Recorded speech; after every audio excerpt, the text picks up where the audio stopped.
Hello, hello, hello. Welcome to Otis Frampton Live. Uh-oh. Something is amiss.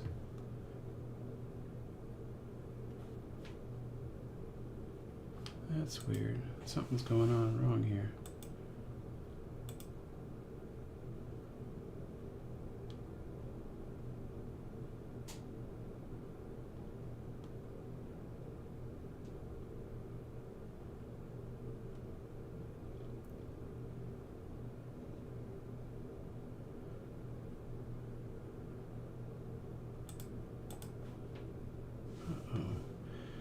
Why am I having problems here?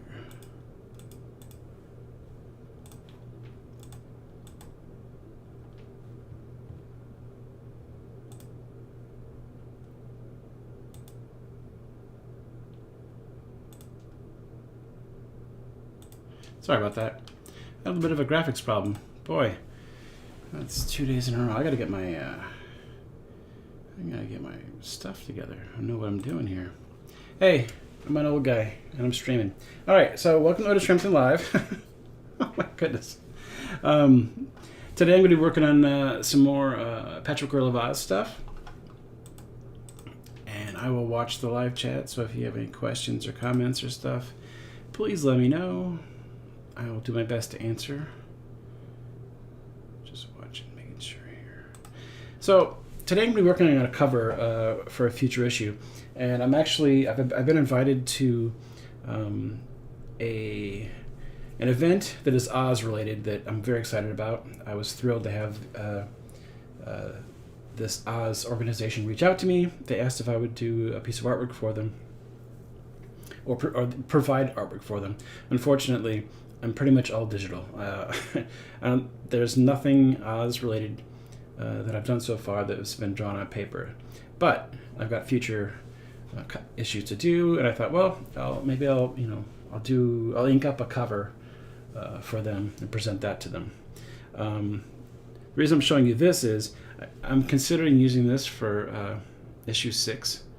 I added the text for it to see if I could get it to frame right, but it's originally just an homage to the Akira poster, the classic Akira poster, where they're looking, Kaneda's looking at his bike, and I did it sort of based on the Oz characters. I might be using this for either issue 6's cover or a variant cover, which I haven't done yet, but issue 7's cover is the one that I'll be laying out today. I already had planned to do this one like this, and it's going to be another homage. It's going to be an homage to let me bring it up here. An homage to my favorite album of all time, the Beatles' Abbey Road. It's going to have the 4 characters. At this point, there's 4 traveling together, walking across a log over a river, and that's the basic idea. And I kind of like how this is unintentional, but the characters kind of line up in terms of the look too, because here the Woozy is blue, George is wearing blue. This one I'm going to have to think about. I'm going to maybe have Patrick Earl carrying her boots, so she's barefoot like Paul. But then Ojo's here. He's got a lot of black in his uniform or outfit, and so does Ringo here. And then up front is the Glass Cat, who's very white, and John is wearing white. So that's what I'm going to be doing today. I'm going to be working on sketching this out, and if I choose to use this for the purposes of providing artwork to this Oz event, which is coming up in July, I'll talk about it more when it's confirmed that I'm going, but the person I've been talking to is very excited and wants me there, so I'm planning to be there. And it's very cool. I mean, it's just exciting. It's so exciting to have. I mean, they reached out to me after the issue 1 came out, and I was going to reach out to them to see if maybe I could, come with the comic. So, what a thrill! What a thrill! All right, I'm going to put some music on here for myself. Feel free to put your own music on, and I'm going to get going. Starting with Patchwork Girl. I'm going to want her kind of walking, sort of widespread stride. And this will just be the initial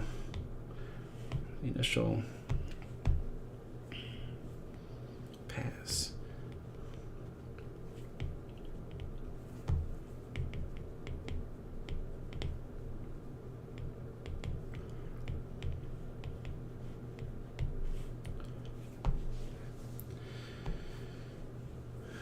I have to move these characters around as I sketch them.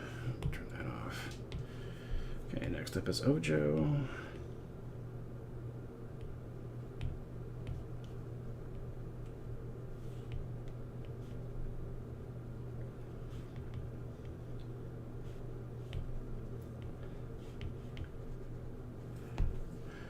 And one thing, actually, when I was thinking about this cover today, because I just kind of sketched it out. I have this file full of, I call it, a Procreate file. That's my my Oz sketchbook, our cover sketchbook. And I just, whenever I have a sort of idea of a layout and something like that, I'll throw it in there. Might not be used, but you never know. And the homage to Abbey Road seemed like just a no-brainer, with the four characters sort of walking. Oh, you know what? I do need my reference up here, so I'm going to bring this back, split view it. I need to reference myself, actually. Where is that? Do I not have it? Oh, that's weird. Give me 1 second. You just throw this in here. Copy all. Just want a reference for the woozy. I've only drawn them a few times, so I'll make sure that I'll paste this on. There it is. Just so I have that reference. And then here's another reference for him. There we go. There. Now I got my woozy reference.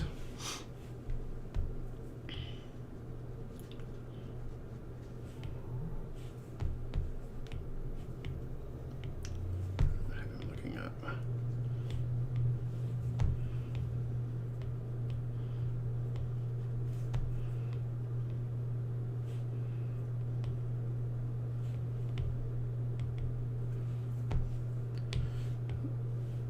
For a little. Okay. Let's keep the proportions correct. Whoops.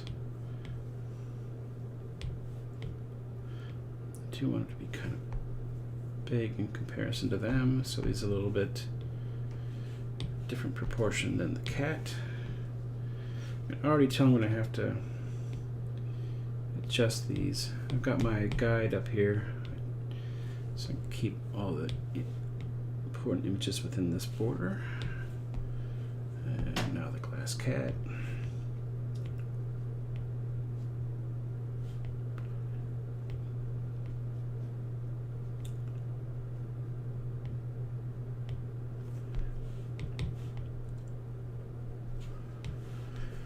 How's everyone doing today? Hey, I noticed SedLab26 over on Instagram. You joined up the live stream, then followed me right after. I appreciate the follow. Thank you so much. I'm not sure what brought you here, but I'm glad to have you.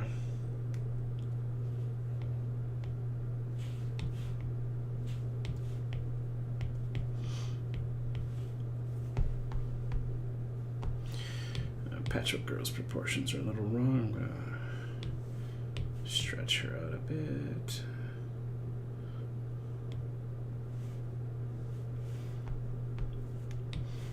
Okay, now I'm gonna start sketching in the background a little bit more. Just a pass on that. So what I was gonna say was earlier, I have it kind of supported by rocks. Oh no, what am I doing?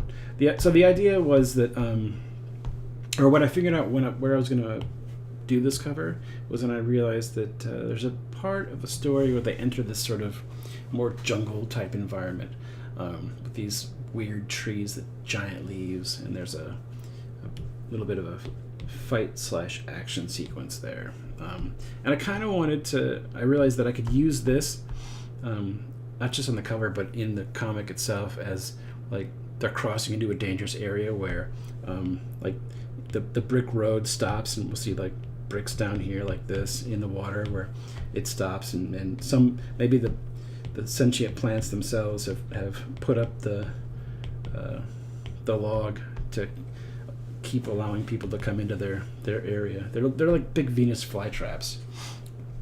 It's a fun sequence. So one of the things that, what am I doing? I want to keep these separate. So anyway, that was the idea, that I had to sort of justify why they'd be walking over a log when I've already established that the Ozians have built bridges and things like that. So I thought this would be a fun way of indicating that they're entering a different area, and it might have some different qualities to it. Whoops, not that one. Then I can put some. There we go. And then kind of want it to be like a waterfall here.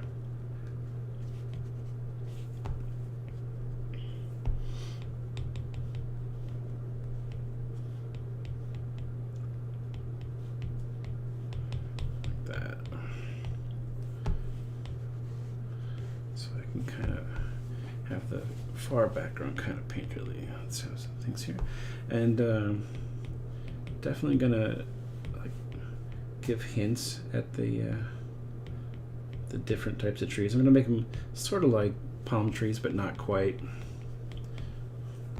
So there, and then on this side will be more traditional trees.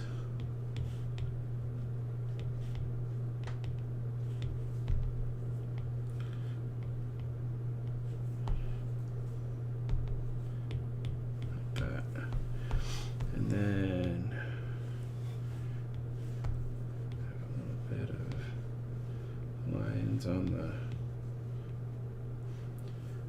there, and gonna have some moss on the underside.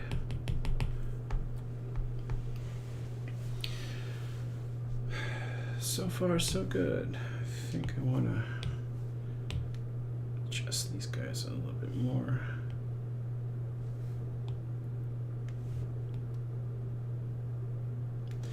Now, as I said earlier, for people who joined late, I may end up printing this out once the pencils are done, printing it out to blue line and inking it traditionally, because it's going to possibly be used at an Oz event later this year. So I do everything digitally, but once in a while I will draw things on paper. And when I do that, I sketch it digitally, print it to blue line, and then I ink over that. You can see examples of that on my Instagram feed. Just getting proportions right here before I jump in again.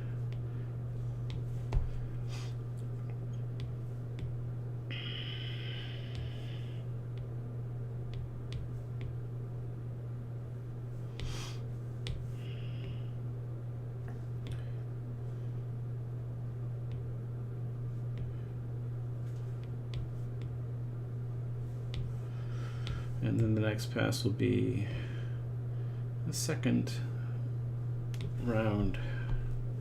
But that's it's a good start.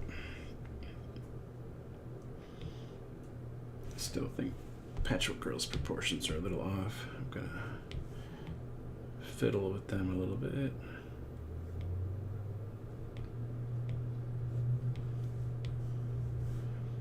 And as you can see, I'm using the title in there to compose around it. so that it's still in there.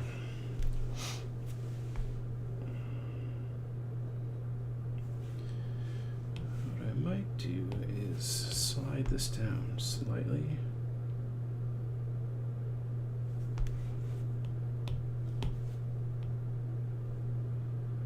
Give it a little bit more headroom for the characters. There we go.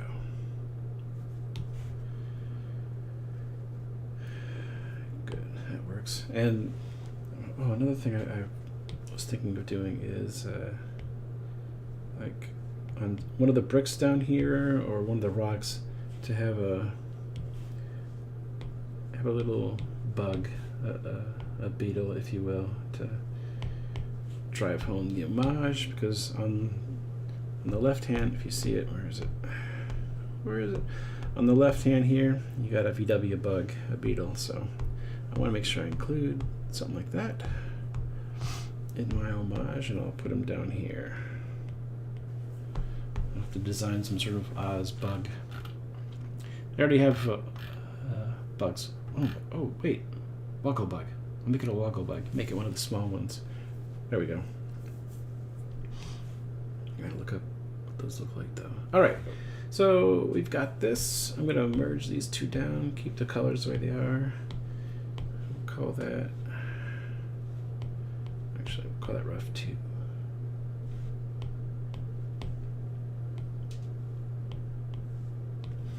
Call this rough 1. You know, I've really been enjoying these live streams, even though they're only an hour during the day. They've been working out really well for me to sort of work ahead. Like I'll jump ahead a couple of issues and work on something, and it sort of knocks out a little bit of the work that I'll have to do later on, and frees up things, and also helps me visualize the story moving forward. I mean, although it's an adaptation, so it's already laid out, I still have to do things like breaking things down so that it works as a comic, and visualizing how I want to do it.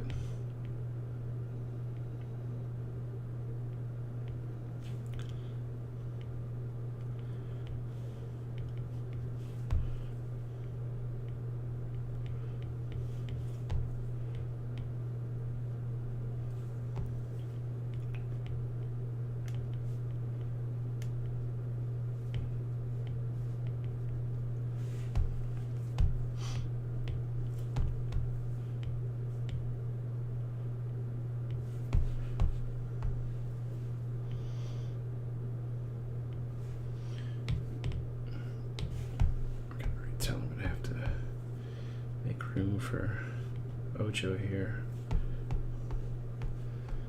It's okay. Keep working.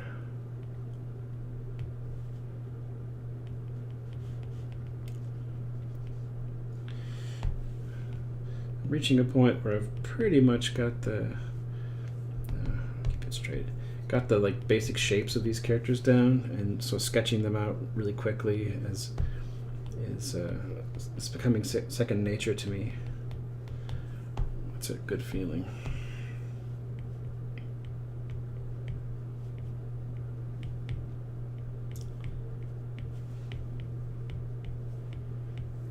It makes working on the comic a lot faster once you learn your characters. It just becomes so much easier to advance things at a pace that works for deadlines.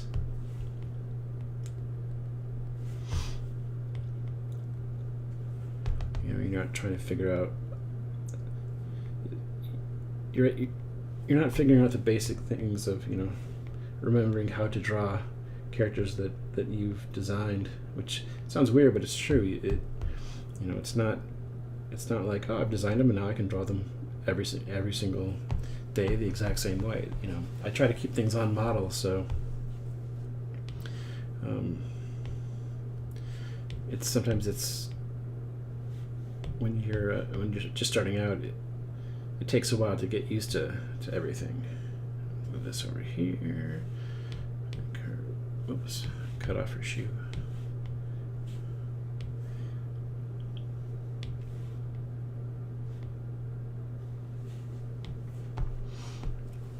Alright, let's tackle the woozy here. Oh. So I don't want to draw him perfectly profile. One thing I don't want him to look like is flat. Unfortunately, he's made up of boxes, so I've got to sort of do this and do a cheated profile.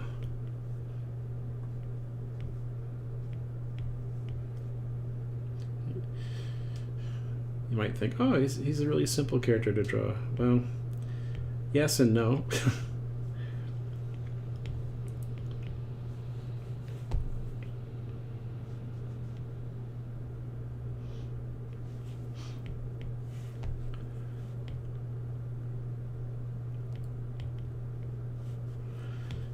It's made up of basic shapes, but still got to give those shapes some character.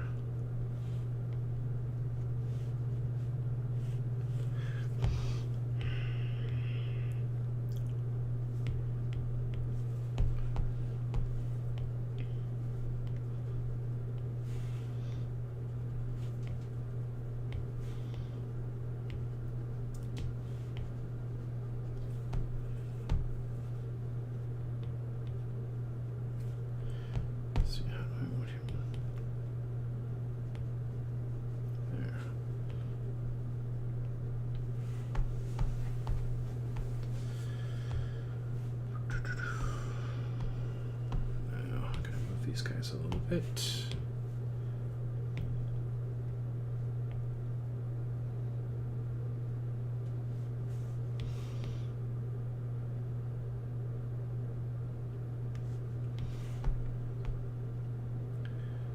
Probably end up adjusting them all at a certain point, like moving him back. Oops, wrong layer. Just a reminder, I'm watching the chat, so if anybody has any questions, please feel free to ask.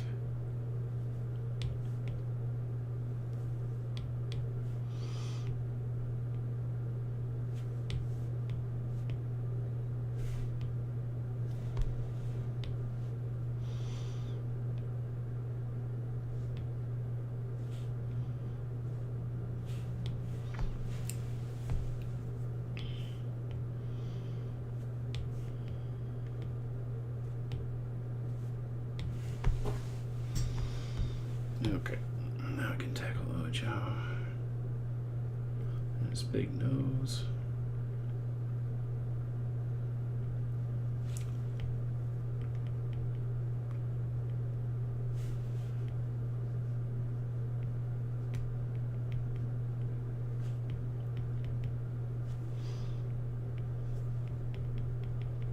Oops.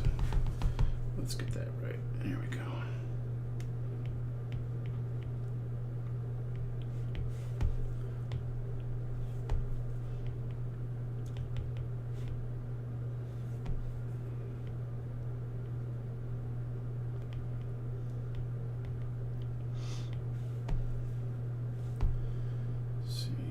Let's have his arm in front here, since hers was behind.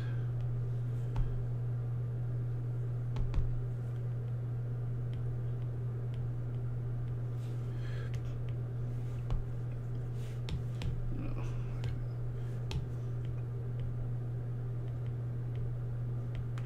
There we go.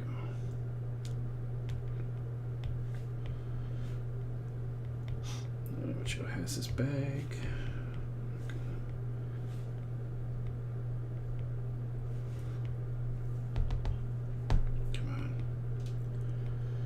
Just gotta remember he's got short pants. Short pants.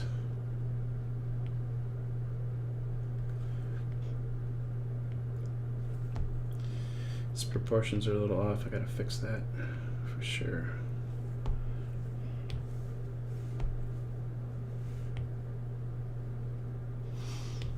Very conscious of that. I really want to keep the characters consistent.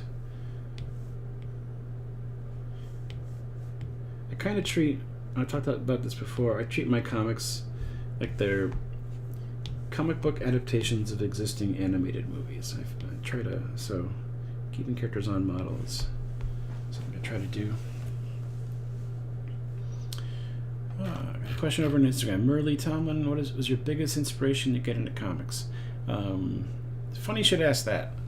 I'm actually going to talk about, this is going to be a Makin and Talkin comics episode where at the end, for about 15 minutes or so, I'm going to talk about a comic that influenced me, that I like. So I'll be talking about that, actually. I'll be talking about, I'll save it for later, but yeah. I read comics as a kid, starting with like G.I. Joe and Star Wars comics, because I was into that, into those other franchises. But in general, I kind of thought comics were dumb. I wasn't really into superheroes, and then, but I still wanted to be a comic artist when I was a kid. I actually sent samples to Marvel when I was just like 11 or 12. They were terrible. And then when I was in high school, junior high and high school, I kind of stopped reading comics and got into theater and film, and thought I wanted to go into film, actually. But then when I was in the film program at Minneapolis Community College, one day I just randomly went into a comic shop, and it happened to be the week that Spawn #1 from Image Comics, a new comic company, came out. And I was just blown away. And I think Spawn #1, more than anything, got me thinking that I could do comics professionally, because it got me back into the medium. It made me a fan again. The spirit of Image Comics, the 7 creators breaking away from Marvel to do their own thing. I loved that, because I'm all about, doing your own thing. So, and I've talked about this before. If you want to go back through my video library on YouTube and Rumble, you can find the episode where I talk about Spawn #1 and how much it meant to me. Today I'm going to be talking actually about an issue of G.I. Joe. I'll touch on the one that I bought for the first time. It was probably the first comic I ever bought.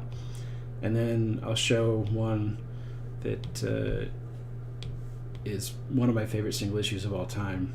And if you've read the original Marvel G.I. Joe comics, you probably know which one I'm talking about. But I'll save it for that.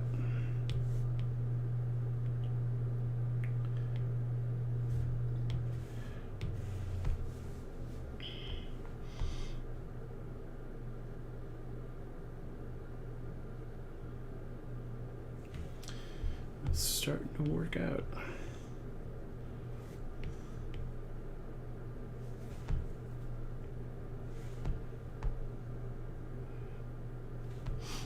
Gotta be really careful about the Wooziums. Still sort of learning how to draw him, because I've only drawn him a few times. It's weird working on a comic series where you're doing individual issues, because you got to work so far ahead, especially with the covers for solicitation purposes. So like the covers for the first 5 issues have been done for a while now, and I've just been working on the comics that go with them. But now that I'm at a certain point in the production of the first 5, I've got to start thinking ahead to the next 5. So, and if I can get both of these regular issue covers as homage covers, I showed the homage. Actually, it's right here. You can kind of see it. Here, hold on. I have him lifting his head up. Whoops. Come on. So this is what I'm hoping to use for the cover to issue 6. If not, I'm gonna maybe do a variant cover if Image will let me. But it's an homage to the classic Akira poster with Kaneda walking towards his bike. I've done a bunch of Akira homages, and this is one of them. And I like it so much that I thought, oh, that'd be kind of cool to use as a cover. And then this one is obviously, like I said before, for those joining, an homage to the Abbey Road cover, my favorite album of all time. So that's where we're at. still. So really, I've only drawn the Woozy, in two images, 3 images now. This is the character that will be coming up.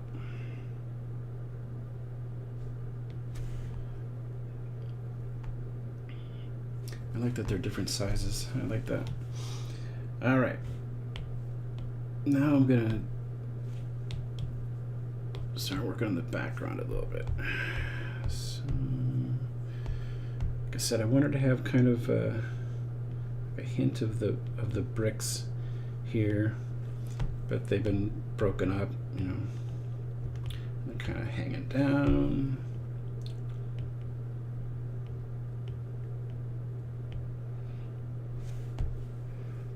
Maybe one down here.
Try to follow my roughs as best I can, because I tend to like to trust my initial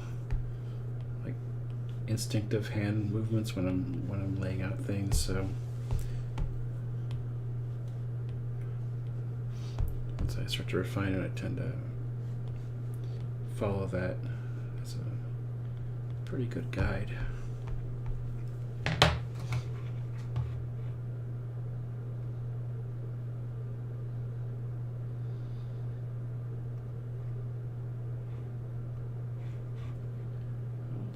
Second.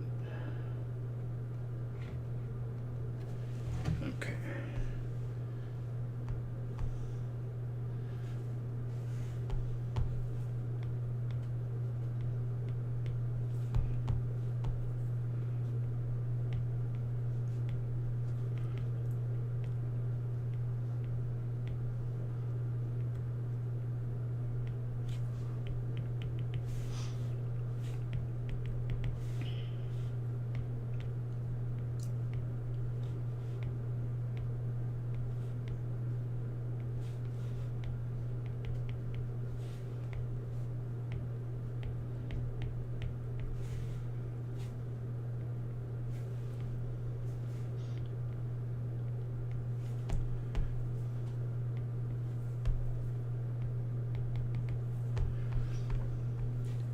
Kind of looks like they're a little.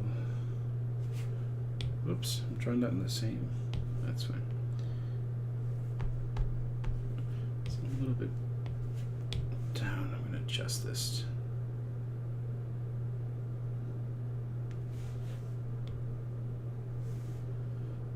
There we go.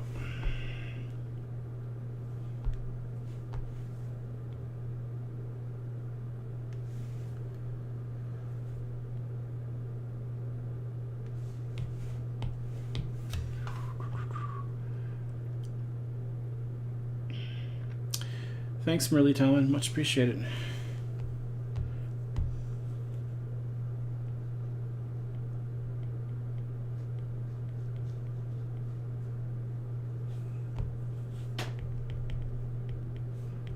Sort of hint it.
just going to kind of be loose with this.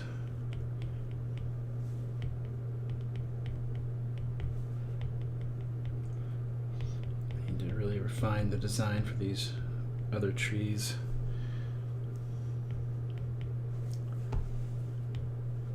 I have some sketches done of the plants, but I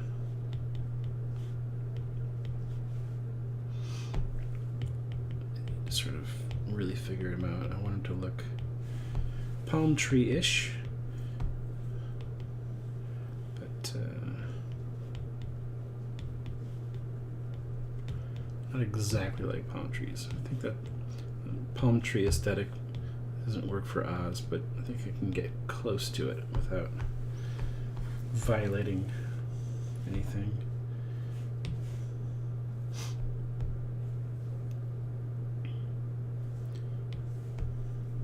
Ooh, come on, don't do that.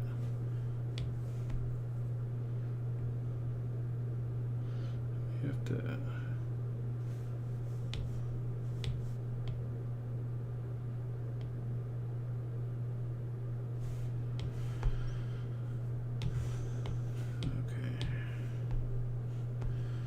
And then let's get a big brush for this.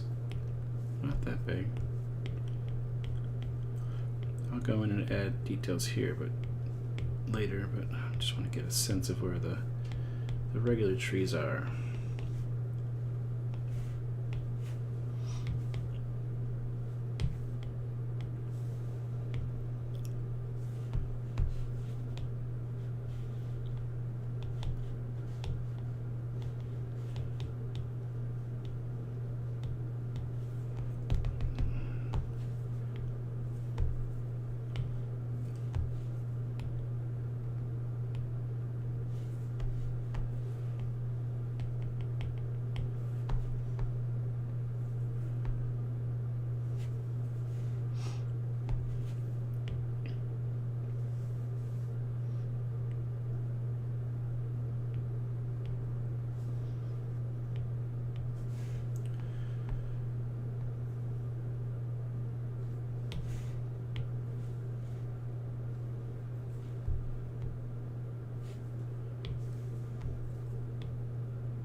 It's starting to come together, but there's something off about it, and this might be a case of I'm going to have to come back to it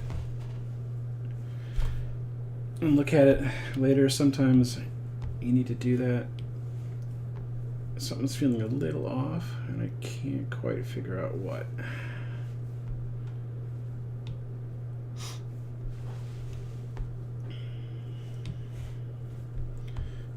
Just compositionally, it feels a little, whoops, feels a little off.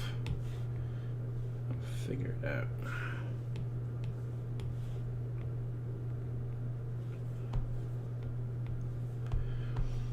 I'm gonna go in and throw some. I need to actually use green.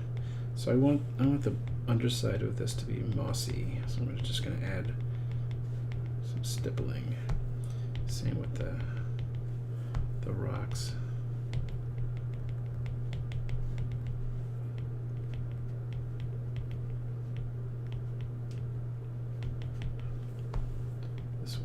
Got the under. I wanted to make sure that I drew the under sketch for the tree. Yeah, separate layer. So I knew where that was, so I can kind of work around it.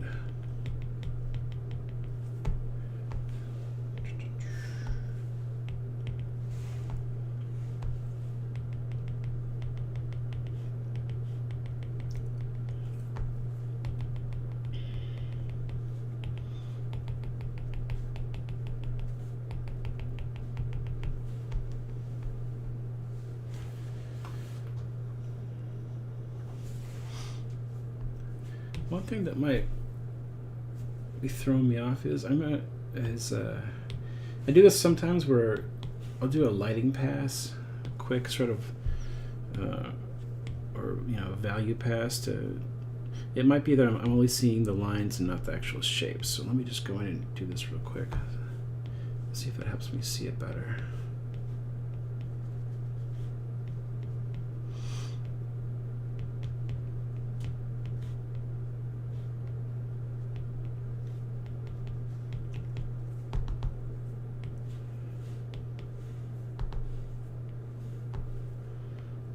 that's helping me out a little bit.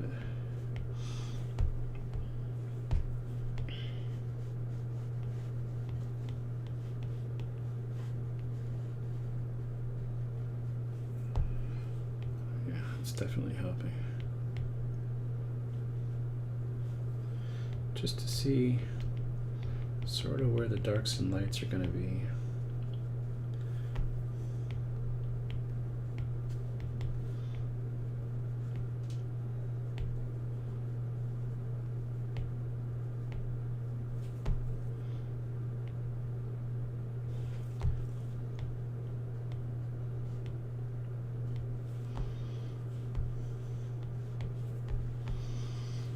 I'll get rid of this one. I think I need that for now.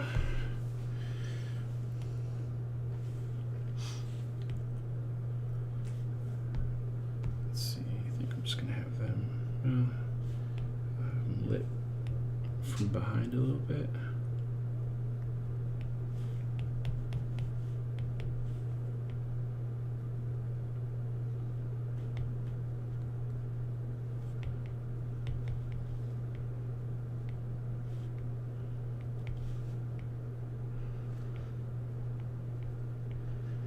Glass cat does not get a shadow.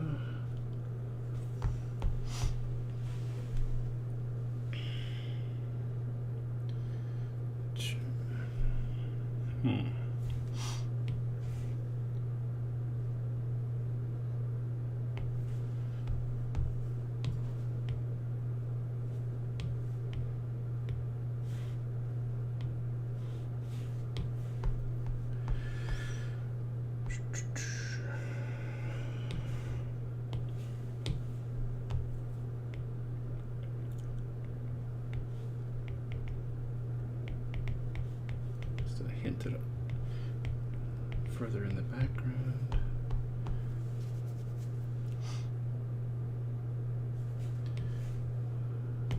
One thing that might be bugging me here is this.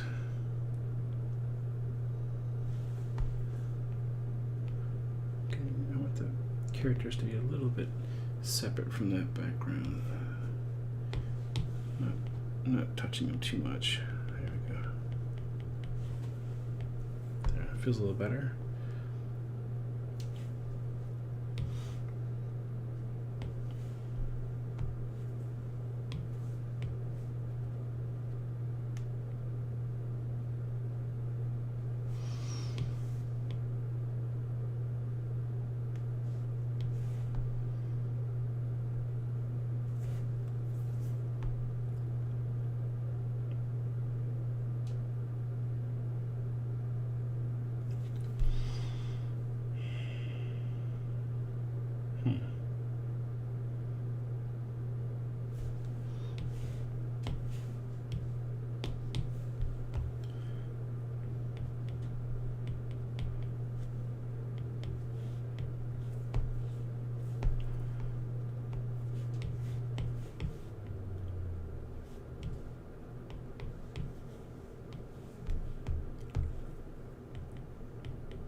Sorry, I'm just fidgeting here. I'm almost ready to start the next layer of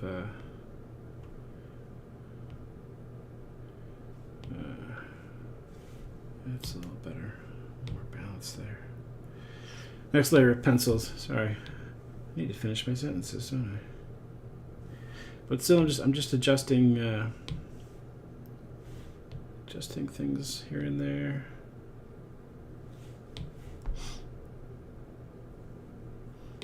One thing that I have to consider is this will be printed out to blue line in ink traditionally.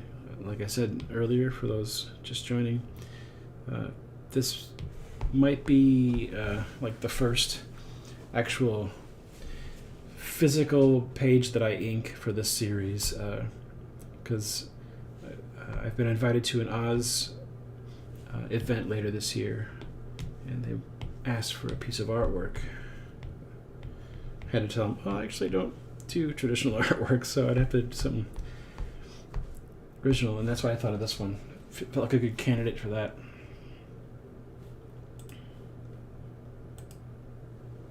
What time is it? 2:46. All right. Well, maybe I'll stop there. Like I said, this is going to be a Makin and Talkin comics episode, so I want to talk about some comics. One particular comic, actually. So here's where we're at for this. Maybe I'll come back. Come on, what's going on here? Maybe I'll come back tomorrow and start the next step in this process. I think I'd like to show, if I'm going to do this one or ink it on paper eventually, you might want to show the entire process from start to finish. So there we have the beginning of the process. My homage to Abbey Road for issue 7. All right. I'm gonna get set up here for showing off a comic, and I'll be back in a second.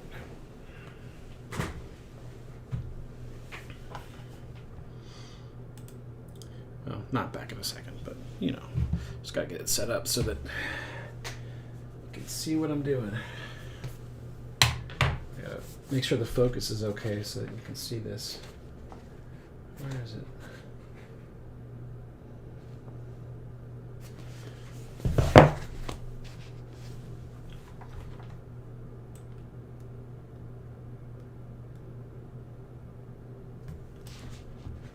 think that's sharp enough.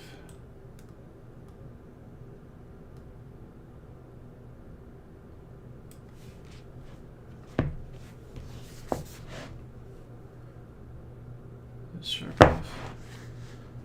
Looks like it.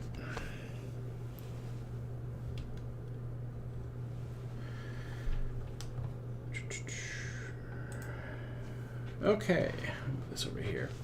So I haven't done one of these in a while, where I talk about a comic that influenced me, but I thought I would, because I picked up this beast on Wednesday when issue 1 of Patchwork Girl came out.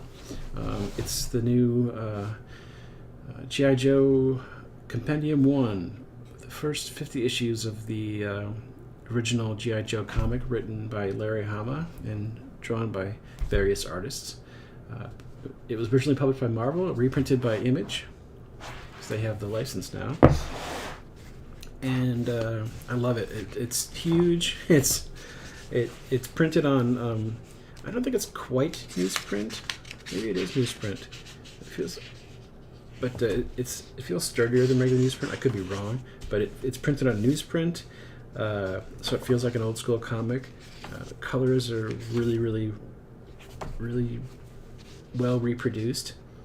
So anyway, issue 16 is the first comic that I ever bought for myself, and I bought it because I was into G.I. Joe, you know, the toys. After Return of the Jedi came out and Star Wars basically ended, G.I. Joe took over for my interest. And when I picked this up just sort of randomly and read the issue, and it ends on this amazing cliffhanger. Sorry, spoilers. Amazing cliffhanger where Hawk is shot, and you don't know what's happening. It really is. This issue is like the culmination of a bunch of storylines. I found that out after I went back and bought the previous issues. But this issue sort of becomes the culmination of a bunch of story threads coming together in a really great way. So yeah, then I started picking up each subsequent issue. Seeing this cover immediately takes me back to, I think it was 1983 or 4. And this is when I started to actually get into comics a little bit. I still thought superheroes were stupid, so I didn't buy them until a little bit later it was 83, a little bit later in that year. But the actual issue I wanted to talk about today is one that's probably familiar to a lot of comic readers. It's one I think of as one of the best single issues of all time, G.I. Joe number 21. Written and penciled by Larry Hama. He penciled a handful of issues of the series, but not many. But he wrote them all, so that looks great. Anyway, it's called Silent Interlude, and legend has it that it was meant to have dialogue, but they ran out of time I don't know what the truth about this is, but it ended up being a silent issue. Pure visual storytelling. Steve Leola, who did the inks on it, beautiful inking job on it. He's another artist that I started following back then. I don't know what happened to him. He had a great epic illustrated series called Coyote, I think. But yeah, this issue is just fantastic. If you want to study visual storytelling in comics, seek out G.I. Joe number 21, a silent interlude. Boy, look at the price, 60 cents. It's a simple story. Storm Shadow has captured Scarlet, taken her to Cobra Castle, and Snake Eyes comes in to rescue her, and it's a rescue operation. And it's just a really amazing example of pure comic book visual storytelling. Just great stuff. I'm gonna come through here, show these. This is the first thing that I turned to when I picked this up on Wednesday, this compendium, because it's such a fantastic issue, and it's such a lesson in economy and showing, not telling, which I think is so important in comics and visual storytelling in every way. It's just really great. Lots of great details, great compositions. It introduced ninjas to the G.I. Joe series. And also, I think this was Storm Shadow's first appearance, if I'm not mistaken. Pretty sure this is Storm Shadow's first appearance. They introduced him in the comics after he came out in the second or third wave of the action figure line. And one of the most important things in this issue is it established something. It was one of those like Empire Strikes Back moments for kids at the time, including me. Because it took this Snake Eyes character, who was a total mystery pretty much. You didn't know anything about him. He didn't speak.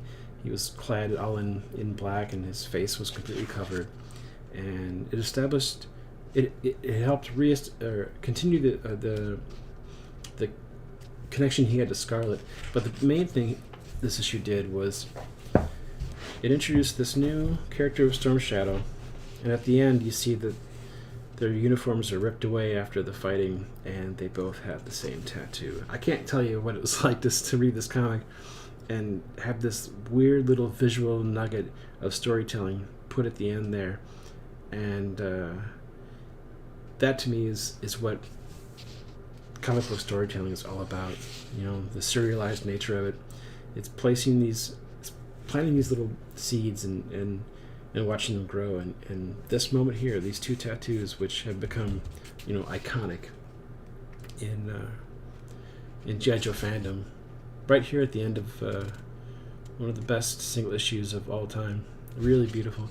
The compendium itself, again, really, really great. I can't wait to do a full read through, because this is one of the comics of my youth.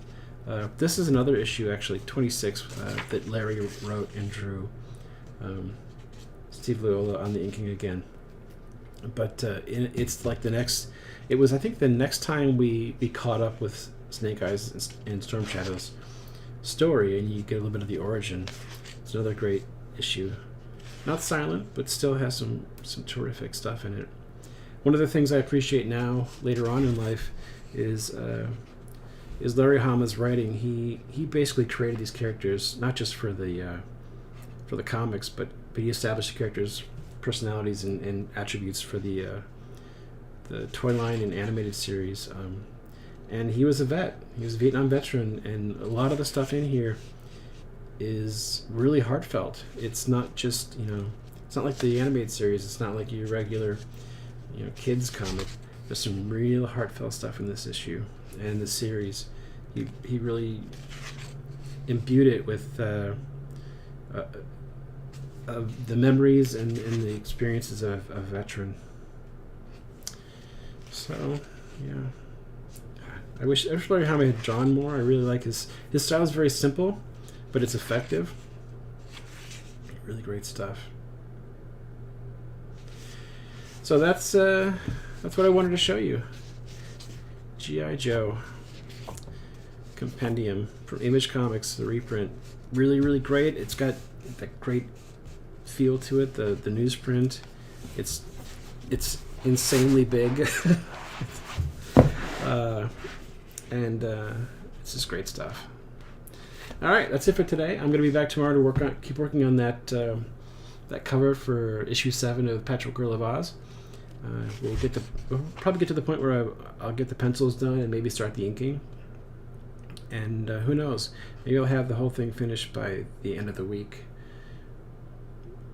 if I can just chip away at it hour by hour in the show.